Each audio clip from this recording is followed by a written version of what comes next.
again, let's keep it a buck. Since you got me talking, I'm going to keep going. Yeah. We should be excited. Like, there are legitimately people that are upset that I'm excited for Starfield. Hello everyone and welcome to another Starfield video. My name is Brian if you happen to be new around here, but if you're a part of the 65,657 of y'all now who've taken a chance on my content and hit that subscribe button, welcome back to this video. Now, there's a lot that I want to address. Actually, I want to spend some time with this clip that I started with this video with, and I want to let it play out, and then we want to talk about the points being made kind of point by point, because I think this is a really important discussion, a really important thing that we as gamers can continue to champion and uplift the positive, not out of ignorance, but out of almost a way of necessity. 2023, despite having an incredible year for video games, has been overtly negative. A lot of negativity going online, and that's perhaps the nature. We could chalk that up to just being a fact of social media, and I think that's because it really is a simple formula. These negative gamers are actually very, very few and far between. However, on the positive side, the positive and at least the neutral side doesn't speak up as much, so the negative is really what people focusing on. It's what grabs attention, and thus it ends up becoming and dominating what otherwise is a beautiful and wonderful hobby to have. But I want to spend a little time with this clip here in just a minute, but I do want to clarify a few things. I actually made a video. I decided to release it exclusively over on Twitter yesterday because by the time it finished rendering, the information had been corrected. There was this whole debate over review codes, and I don't know if you guys saw any of that, but the end of the story was that the review codes are already going out. There's going to be another wave starting on the 1st. So there are people in the media who are already going to be getting those review codes, and then there are those from like a content creation perspective. We'll be getting those on the 1st, and there'll probably also be a third round for the streamers once the game is quote unquote officially launched. So I was really happy to see that clarification. Also, there have been some rumored leaks around Starfield being in bad shape, and now those have actually been proven wrong as well. The leaker has, come out and clarified and stated that they misspoke, and this is all according to Hazard Gaming, Dragon of the Dogma, saying, according to an old rumor, Starfield being in rough shape has now been debunked by leaker says, no, they are wrong, hashtag Bethesda. This comes from a person who's currently playtesting Starfield and leaked some of the story stuff. So I don't know if this is going to give you a little bit more easing into the release of Starfield, but I think that's important, and I wanted to kind of lead this video off with that. But now let's go ahead and dive into the clip itself, and then we're going to talk about it point by point. For a second, this whole Starfield not being playable at Gamescom has got to be one of the dumbest things I've ever seen, and it goes into this whole culture that we're starting to see now in the creator space. I just call it grifting because it is a straight grift, if you ask me. Where let's say something outrageous, let's pump it up into something, let's stir up the fan base. Let me say something I don't even believe myself, but I'm gonna say it anyways because it's gonna drive engagement, because we know negativity drives engagement. That's all this is. Bethesda's never had a demo for any of their games. Name me one. They've never done it, so it's not a shock. Like, it's funny that Pete Hines even had to finally come out and say something about the fact that Starfield hasn't, and I'm doing air quotes, gone gold. He's like, relax, we got some very talented people working on this.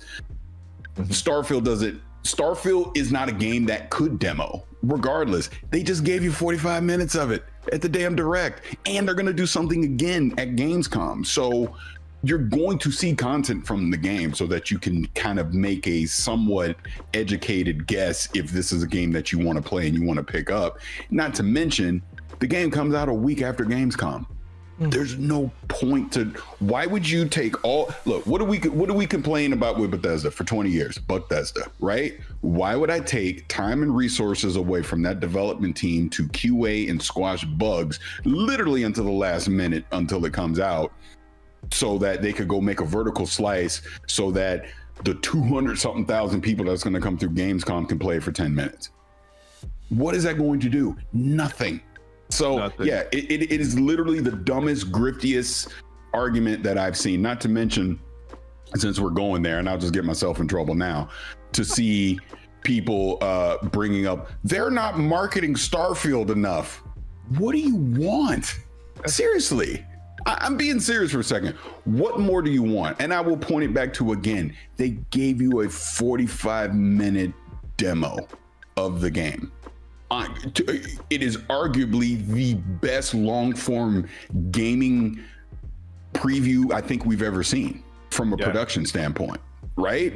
They've given you that. They just came out with the animated shorts. We've obviously seen the controller, the headset that's coming out.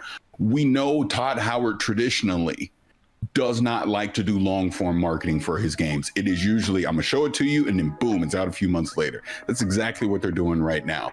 We go on the Steam charts. It is one of the most pre-ordered games on Steam right now. So there's definitely awareness of the game.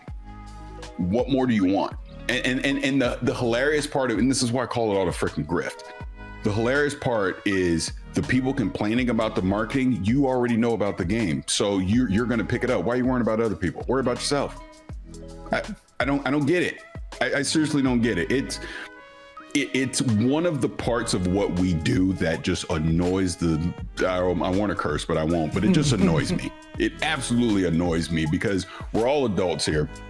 We've all been doing this a long time. We know how this works.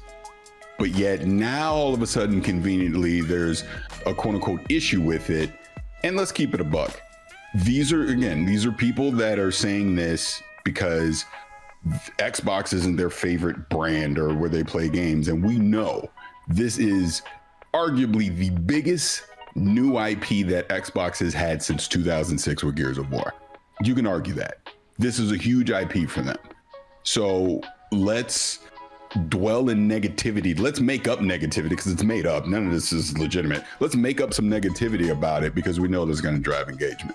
See what you did, Danny? You got me ranting. This is why I was like, look what he did. He did this on purpose because he knew I was going to go off on this because it just annoys me so much that we can't have genuine conversations about games, that we have to dwell into the made up negativity of it versus talking about, like, we should be excited. Like, again, let's keep it a buck. Since you got me talking, I'm going to keep going. We should be excited. Like, there are legitimately people that are upset that I'm excited for Starfield. So Paris makes a few points that I think are spot on, but I would like to extend on those thoughts just a little bit.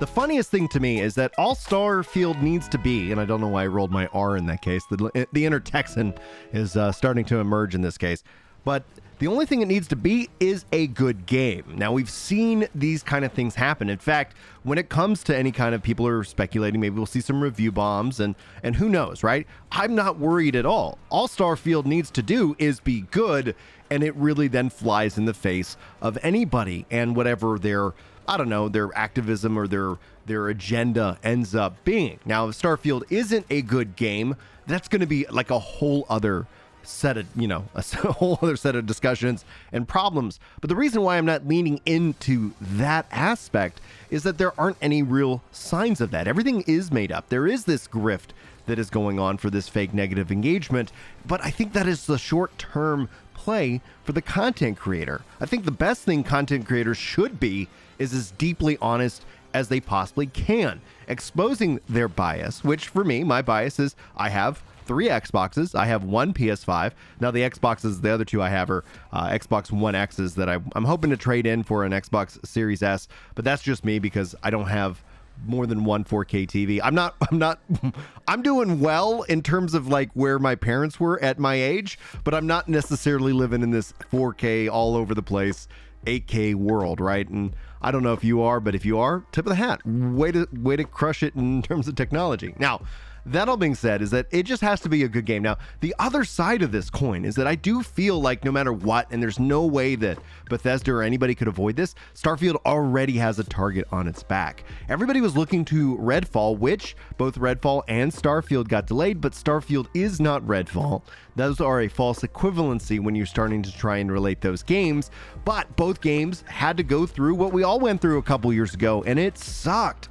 However, I believe that they've given Starfield enough time, and they do not need to actually market the game. Now they will. There's going to be plenty of ads. I've started to see them roll out because we who are watching this, who are subscribed to this or engaging in the Twitter stuff, are already well aware of it. Marketing doesn't necessarily change our mind one way or the other. But to the rest of the world, to my brother-in-law and to all my friends who are casually into the gaming space, having this advertised ends up being important to them, because that's going to remind them, hey, this is coming out. And then what they'll end up doing is just texting me. Probably your friends do the same thing. Hey, I'm hearing things about Starfield. What is it about? You know, should I get it, etc. Now, for what's actually going for Starfield is it's a new IP. It's a new IP. It's not a sequel to anything we've seen before.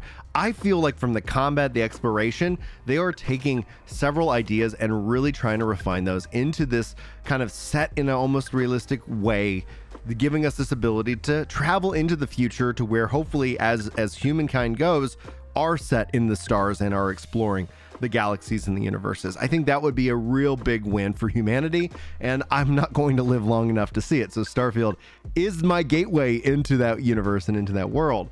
But in terms of it, I just like the best advice that I could give to gamers out there is that we can't fix the problem with gamers, right? We can't fix this overabundance of negativity on gaming. We've seen it happen all year round.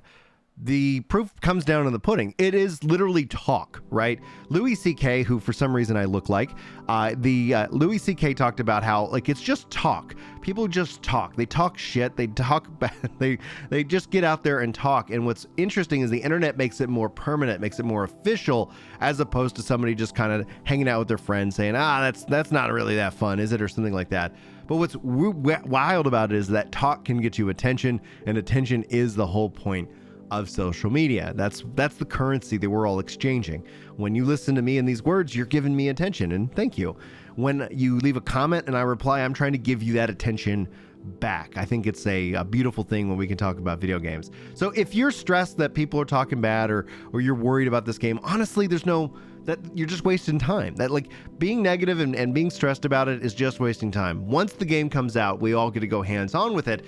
Then we can dive into critique. Then we can talk about what we liked and what we didn't. But anybody who's just kind of being this way, honestly, they're just wasting their time. And it's up to you if you want to engage in that and give them that attention for that wasted time, or if you want to engage with something else. Your algorithm is completely up to you. Your algorithm is completely up to you. So if you see a lot of negative things, maybe decide to engage with things a little bit differently, and that's going to fix your algorithm within a couple of weeks. And speaking of which, if you enjoyed this video and you hit that like button, that can kind of help fix your algorithm for a little bit more positive coverage. Now, I would say that I don't want to give you guys false equivalencies. I don't want to sit here and give you false hope. Not everything is great with gaming, but it doesn't mean that we can't find the nuance to talk about what we'd like to see done better and improved upon. And that's what I try to bring you here with all my coverage and analysis as a software developer, as a fellow dad, for any of my dads out there in the audience, and as a gamer and somebody who just really loves RPGs. So thank you guys for your time and your attention, and I hope that this video was a fun thing to watch or listen to, or at least get the get the old discussion box flowing. Feel free to let me know your thoughts, and I look forward to seeing you in my next video. But until then, take care.